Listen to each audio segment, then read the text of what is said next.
জগন্নাথ বিশ্ববিদ্যালয় ক্যাম্পাসে জগন্নাথ বিশ্ববিদ্যালয় প্রশাসন কর্তৃক নির্বাচনী ছাত্র সংসদ নির্বাচনী একটা রোডম্যাপ ঘোষণা হয়েছে।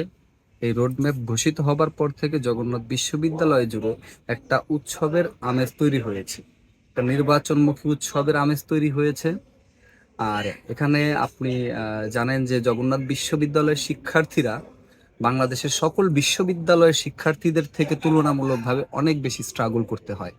জগন্নাথ বিশ্ববিদ্যালয়ে আবাসন সংকট রয়েছে এবং যে কোনো ধরনের সুযোগ সুবিধা পেতে হলে স্টুডেন্টদের ভয়েস রেইজ করতে হয়। আর স্টুডেন্টদের ভয়েস যেহেতু রেইজ করতে হয়, এখানে প্রশাসন যখন যে প্রশাসনই আসুক, সেই প্রশাসন হচ্ছে মুখে কুলু পেটে থাকে বা কানে তালা দিয়ে থাকে।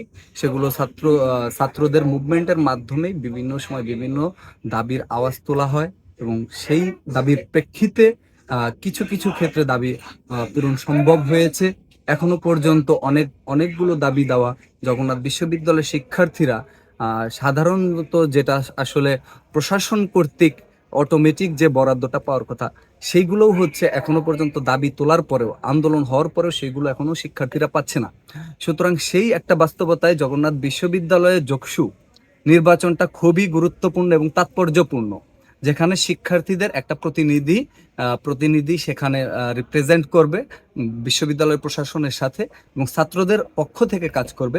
আর এই ক্ষেত্রে আমরা অবশ্যই প্রত্যাশা করি জগন্নাথ বিশ্ববিদ্যালয়ে বিগত দিনে যে সকল শিক্ষার্থীরা, যে সকল ছাত্র সংগঠন সাধারণ শিক্ষার্থীদের পাশে থেকে কাজ করেছে, তাদেরকেই সাধারণ শিক্ষার্থীরা যকসু নির্বাচনে জন্য নিজেদের মূল্যবান ভোট তারা দিবে, নৈতিক সমর্থন তারা দিবে।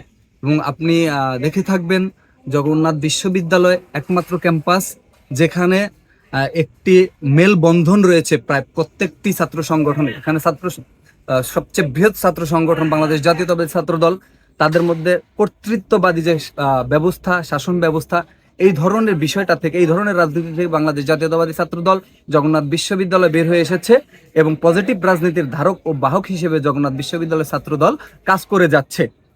এখনো পর্যন্ত জগন্নাথ বিশ্ববিদ্যালয়ে যতগুলো যৌক্তিক আন্দোলন হয়েছে, অধিকাংশ ক্ষেত্রে এইসব আন্দোলনে নেতৃত্ব দিয়েছে সরাসরি ছাত্রদল। আবার অপরাপর অন্যান্য সংগঠন কিংবা সাধারণ শিক্ষার্থীরা কোনো ধরনের ভয়েস রেইজ করলে সেখানে ছাত্রদল সবার আগে তাদেরকে সমর্থন দিয়েছে। সুতরাং আমি বিশ্বাস করি জগন্নাথ বিশ্ববিদ্যালয় ছাত্র সংসদ নির্বাচনে ছাত্রদল অন্যান্য সকল সংগঠনের থেকে পজিটিভভাবে অনেকাংশেই এগিয়ে থাকবে।